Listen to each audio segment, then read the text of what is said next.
बर्फ़ से ढके पहाड़ों के बीच में है ये धाम, जिसे बद्रीनाथ कहा जाता है। ये भारत के 4 धामों में से एक प्रमुख धाम है, या फिर इसे चारों धामों का मुकुट भी हम कह सकते हैं, या बहुत से लोग इसे दूसरा बैकुंठ भी कहते हैं। नमस्कार दोस्तों, आप सभी का एक बार फिर से मेरे YouTube चैनल में स्वागत है। आज मैं आपको दिल्ली NCR से बद्रीनाथ तक जाने के बारे में रोड ट्रिप की पूरी जानकारी देने वाला हूँ। और अगर आप बद्रीनाथ जा रहे हैं तो साथ में आप कहाँ कहाँ और घूम सकते हैं, सरस्वती उद्गम स्थल और पांडव जहाँ से स्वर्ग गए थे, स्वर्ग का रास्ता, वो सब बताऊंगा। तो चलिए मेरे साथ। तो दोस्तों, आप मेरे साथ बने रहिए। मैंने दिल्ली से बद्रीनाथ जी की यात्रा आरंभ कर दी है।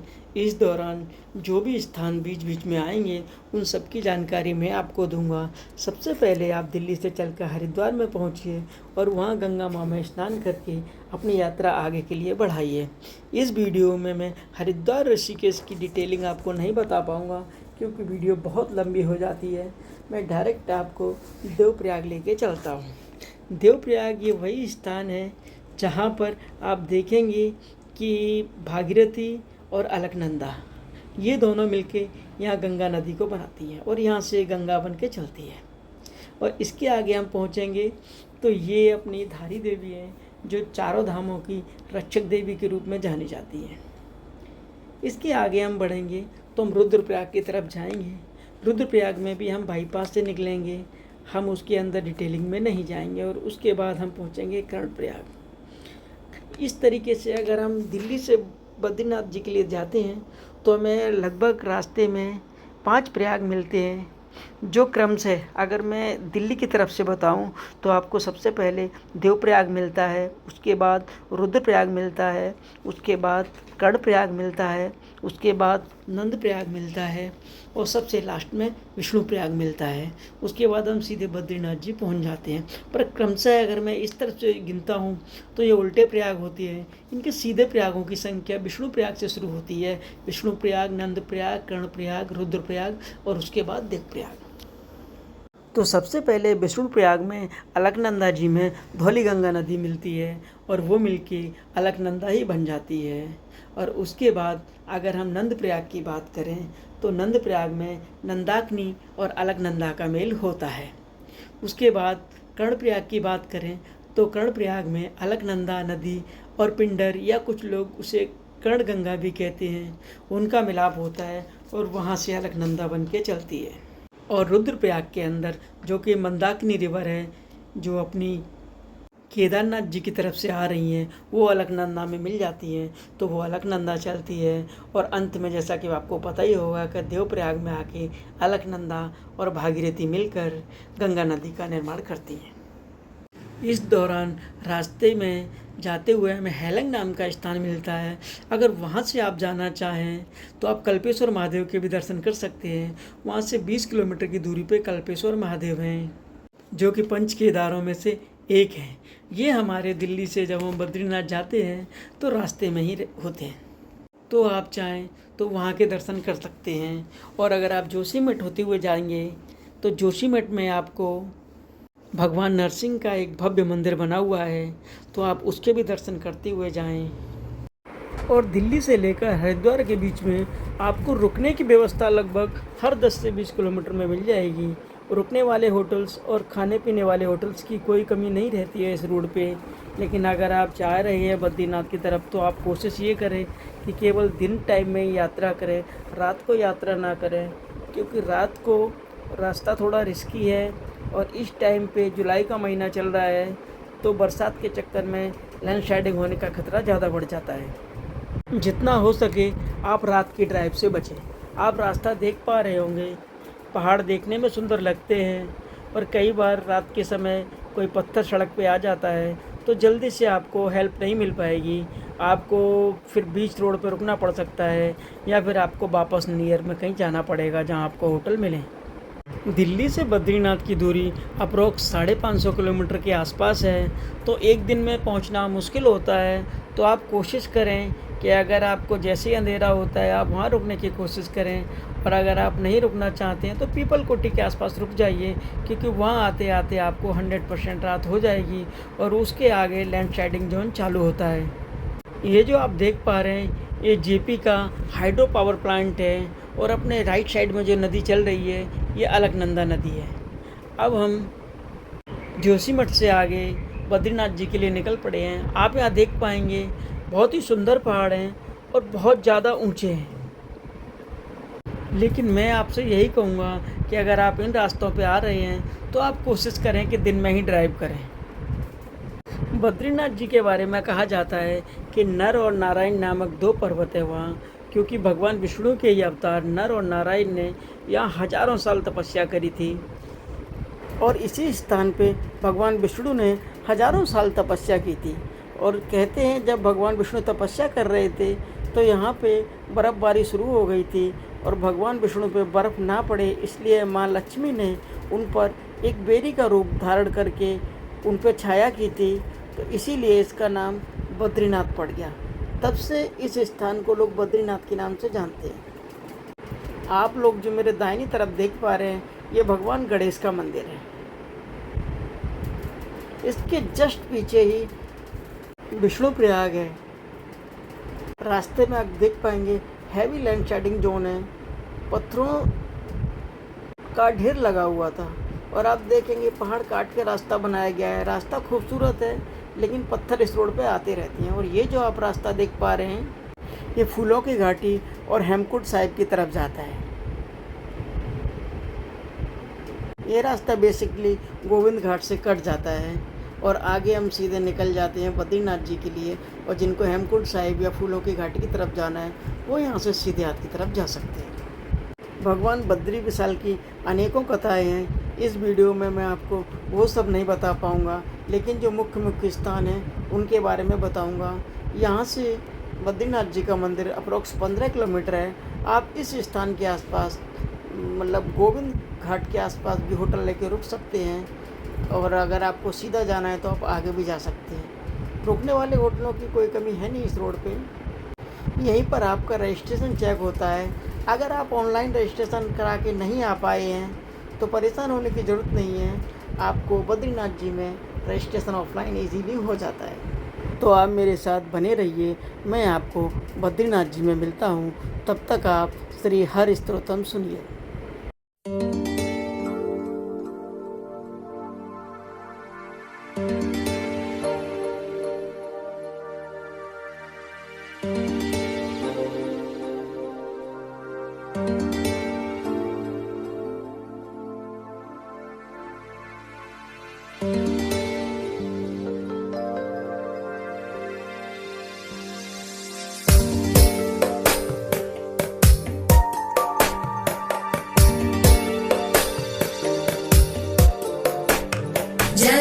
जगज्जालपालं खचत्कण्ठमालं शरच्चन्द्रबालं महादैत्यकालं नभो नीलकायं दुरावारमायं सुपद्मासहायं भजेऽहं सदाम्बोधिवासं गलत्पुष्पहासं जगत्सन्निवासं शतादित्यभासं गदाचक्रशस्त्रं लसत्पीतवस्त्रं हसच्चारुवक्त्रं भजेऽहं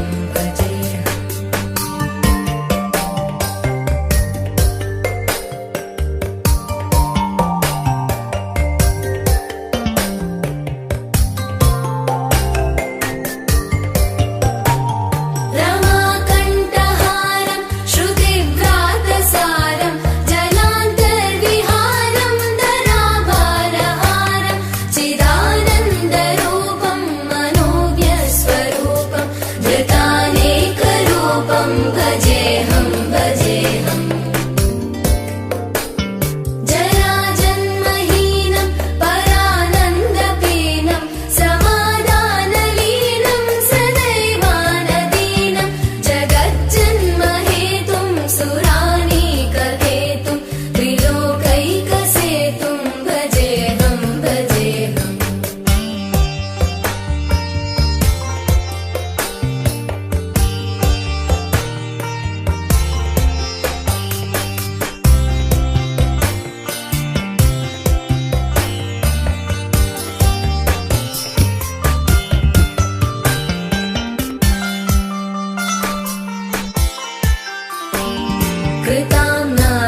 हस्तार्थशूलं भजेऽहं भजेऽहम्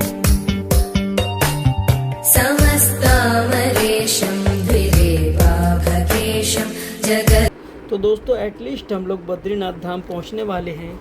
धाम से पहले कुछ आधा किलोमीटर का ये रास्ता बहुत ज़्यादा ख़राब है। बारिश के कारण और ज़्यादा दिक्कत होती है यहाँ पर। मात्र 500 मीटर का रास्ता है, बाकी पूरा रास्ता ओके है। यहाँ आपको कोई बहुत ज़्यादा प्रॉब्लम होती नहीं है। आप ये देख लीजिए, ये जो पहाड़ है ये बिल्कुल मंदिर के पीछे की है। सामने ये आप देख पाएंगे ये गेट आ गया है, ये बद्रीनाथ जी का गेट है। यहाँ पे आपकी एक 60 रुपये की टोकन पर्ची कटती है जो शायद नगर पालिका की होती है, वो हम भी कटवाएंगे। और उसके बाद हम बद्रीनाथ धाम पहुँच गए हैं। अभी हम होटल लेके रुकेंगे और सुबह मैं आपको यहाँ की जो भी अपडेट्स होता है उसके बारे में बताऊँगा। तब तक आप लोग मेरे साथ लाइन पर बने रहिए। ये देख पाएंगे आप, ये हम प्रॉपर बद्रीनाथ जी में आ चुके हैं। अभी अपना होटल ढूंढ के और रात को यहीं पे स्टे करेंगे।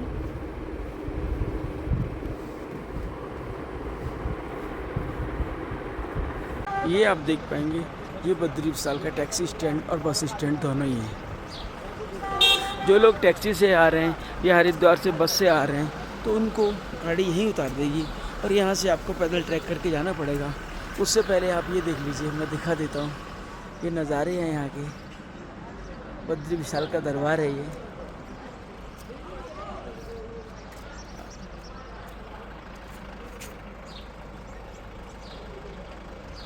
ये रास्ता ऋषिकेश हरिद्वार की तरफ जाता है और इस तरफ हम चल रहे हैं बद्री विशाल मंदिर की तरफ।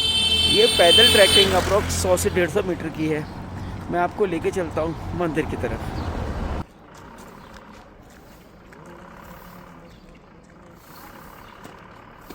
टाइम पे सुबह के 7 बजे हैं और आप देख पाएंगे यहाँ दुकानें अभी से खुल जाती हैं। यहाँ पे शॉल्स और टोपी बहुत ज़्यादा मात्रा में बिकती है। आप यहाँ से शॉल ले जा सकते हैं।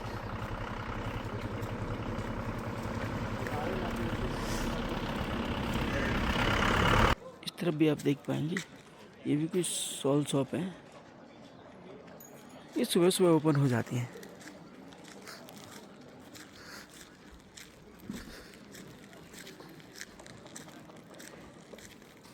हमारा होटल ये, हमने अपना रूम इस होटल में लिया हुआ है। ये हमारी गाड़ी खड़ी हुई है, खाली पड़ा हुआ है, देख लीजिए आप। रूम भी ज़्यादा महंगे नहीं है उस होटल में, सस्ते रूम से। मैं आपको आगे की तरफ लेके चल रहा हूँ, आप बने रहिए मेरे साथ ब्लॉग में।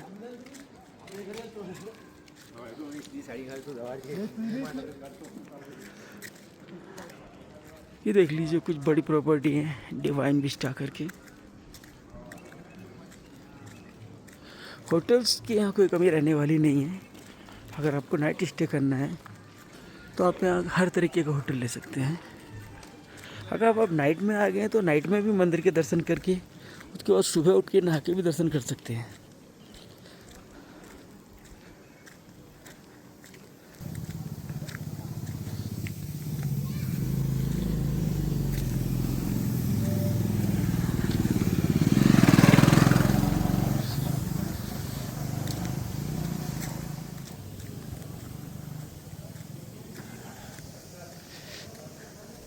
बद्रीनाथ धाम की एक बात खास है कि नज़ारे अभी टाइम आप आएंगे आपको बहुत सुंदर मिलेंगे।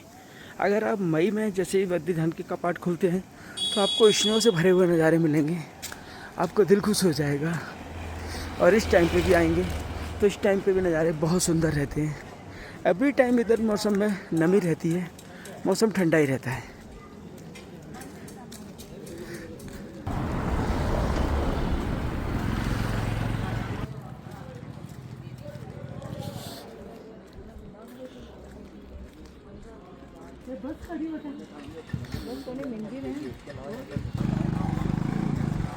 आप इस तरफ देख पाएंगे, ये भोलेनाथ संन्यास आश्रम है।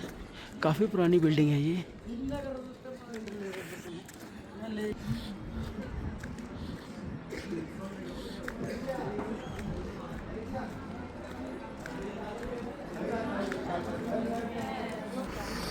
इस तरफ आप देख पाएंगे होटल श्री राम रेस्टोरेंट है। इसके जस्ट सामने से आप इस तरफ लेफ्ट देख पाएंगे, ये रास्ता सीधा टेंपल की तरफ जा रहा है।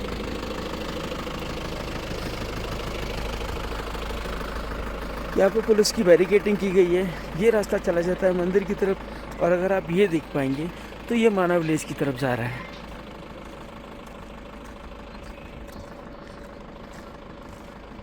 फिलहाल हम टेंपल की तरफ जाएंगे, उसके बाद टेंपल दर्शन कराने के बाद मैं आपको मानव विलेज भी लेके चलूँगा।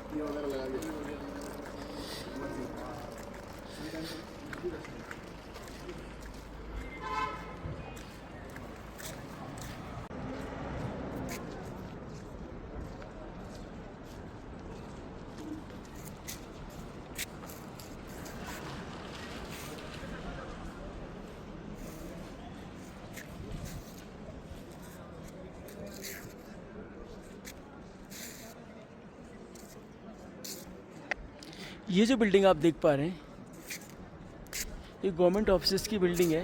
ये बिल्डिंग लैंडमार्क है, आप ये देख लीजिए। इसके राइट साइड के बिल्कुल बैक साइड से रास्ता जा रहा है, आप उस रास्ते से जा सकते हैं। लेकिन अभी ये बिल्डिंग पूरी कंप्लीट नहीं है, तो हम इसके बीच से भी जा रहे हैं क्योंकि रास्ता ऑलरेडी ओपन है। हम बीच से होते हुए मार्केट होते हुए मंदिर की तरफ जाएंगे। आप ये देख लीजिए नज़ारा, मैं आपको दिखाता हूँ। यूं ही इसे दूसरा बैकुंठ नहीं कहते, आप देखिए।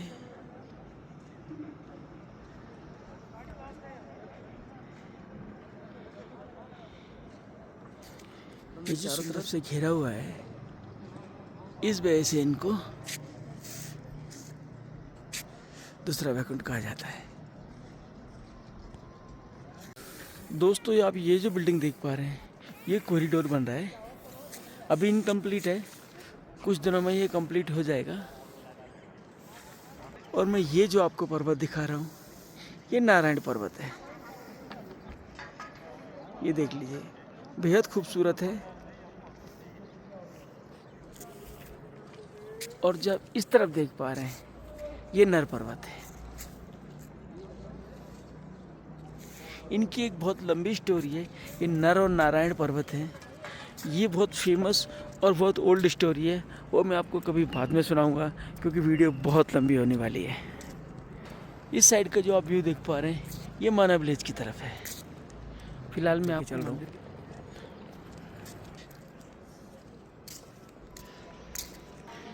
इस बिल्डिंग के बीच में से होते हुए हम मार्केट की तरफ जा रहे हैं और पूरी मार्केट पार करेंगे। उसके बाद मंदिर आएगा, मैं आपको वो भी दिखाऊंगा कि अगर आपने ऑनलाइन रजिस्ट्रेशन नहीं कराया है या आप नहीं करा के आप आए हैं तो आपका ऑनलाइन रजिस्ट्रेशन कहाँ होगा।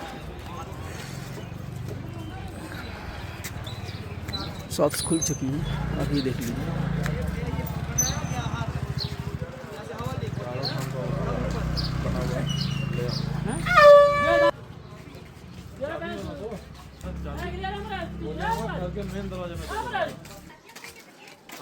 इस तरीके की दुकान होती है। ये तुलसी माला है। माला प्रसाद लेके जाओ सर, आ जाओ सर। ये पूरी मार्केट क्रॉस करके हम मंदिर की तरफ बढ़ रहे हैं। सुबह 7:40 के आसपास का टाइम है और ऑलमोस्ट दुकानें खुल चुकी हैं।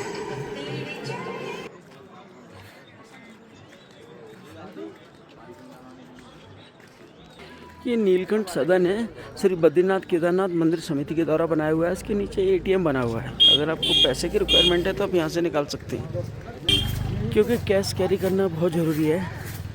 ऑनलाइन चलता है यहाँ पे, बट अगर कैश रहेगा तो आपकी ट्रैवलिंग थोड़ी सी इजी रहने वाली है। तो पूरी लाइन में फिर वो आती शॉल का यहाँ बहुत बड़ा काम है, देख पा रहे हैं। शॉल शॉप बहुत ज़्यादा है, बच्चों के स्वेटर्स सबसे ज़्यादा बिकने वाली ये शॉल है। दूध रेडी है।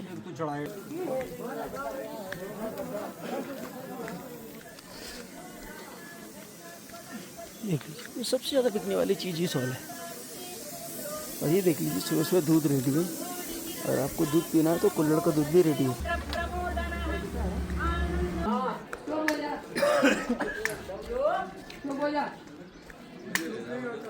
होटल्स भी रेडी हो चुके हैं सुबह सुबह, और आई थिंक बहुत ही कम लोग इतना हैवी नाश्ता सुबह सुबह करते होंगे। लेकिन दूध देख लीजिए,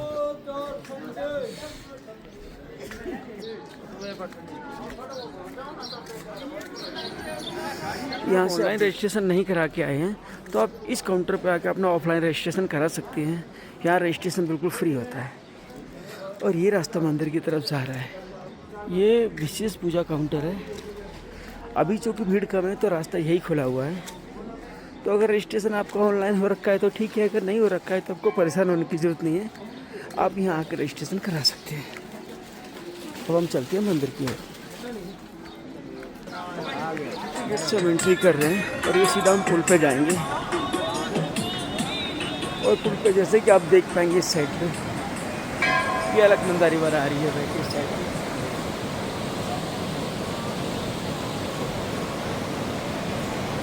सामने भगवान बद्री विशाल जी का मंदिर है। ये देखिए, ये वही मंदिर है जो इसके लिए लोग बहुत दूर दूर से चल के आते हैं।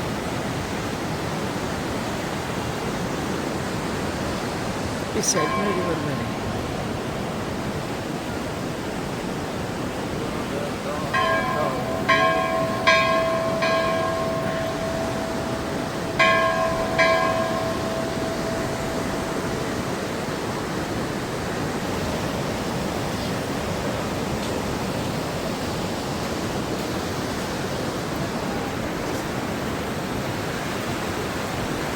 ये नारायण पर्वत है और इसके जस्ट अपोजिट में नर पर्वत है। सूर्य की रोशनी पड़ रही है इसलिए वीडियो साफ नहीं दिखाई दे रहा है। थोड़ी देर बाद बिल्कुल क्लीन हो जाएगा।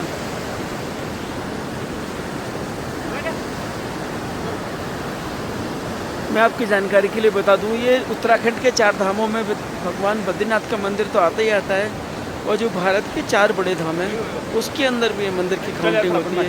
इसे लोग दूसरा बैकुंठ कहते हैं।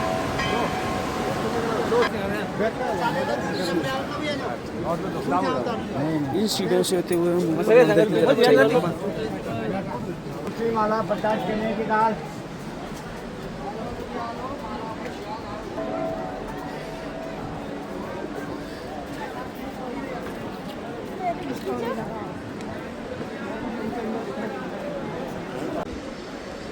ये जगतगुरु शंकराचार्य जी का मंदिर है। देख पा रहे हैं ये आदि केदारेश्वर मंदिर है। ये देख लीजिए नंदी बाबा बैठे हुए हैं।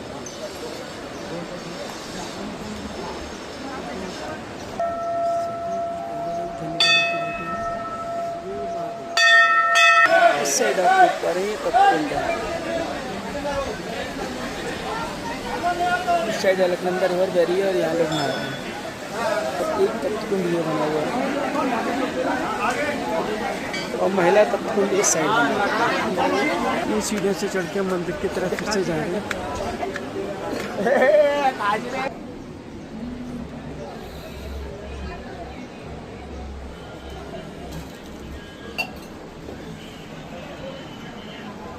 इस मंदिर की विशेषता यह भी है कि यह मंदिर सिर्फ 6 महीने के लिए खोला जाता है और शीतकालीन दौरान ये मंदिर बंद किया जाता है। और जब ये मंदिर बंद किया जाता है तो इसमें एक दीपक जला के रखा जाता है और 6 महीने पश्चात जब मंदिर खोला जाता है तो वो दीपक ज्यों की त्यों जलता हुआ मिलता है। मान्यता कुछ इस तरीके से है कि 6 महीने यहाँ इंसान पूजा करते हैं और 6 महीने यहाँ देवता पूजा करते हैं। यूँ ही इस जगह को दूसरा बैकुंठ नहीं कहते। इसके चारों तरफ आप देखेंगे तो एक तरफ नर पर्वत है और दूसरी तरफ नारायण पर्वत है। इसी स्थान पर बैठकर नर और नारायण ने हजारों वर्ष तक भगवान विष्णु की तपस्या की थी। और साथ ही में अलकनंदा बहती है और उसके साथ में ही तप्तकुंड बना हुआ है। जहाँ अलकनंदा का पानी 0 डिग्री सेंटीग्रेड से भी नीचे ठंडा रहता है, वहीं तप्तकुंड अच्छा खासा गर्म रहता है, यानी कि 45 डिग्री के आसपास लोग वहाँ आराम से नहा सकते हैं। मैंने से जितनी जानकारी दे पाया मैंने आपको दी। अगर आपको मेरे द्वारा दी गई जानकारी अच्छी लगती है तो आप मेरे चैनल को सब्सक्राइब कर लें। जय बद्री।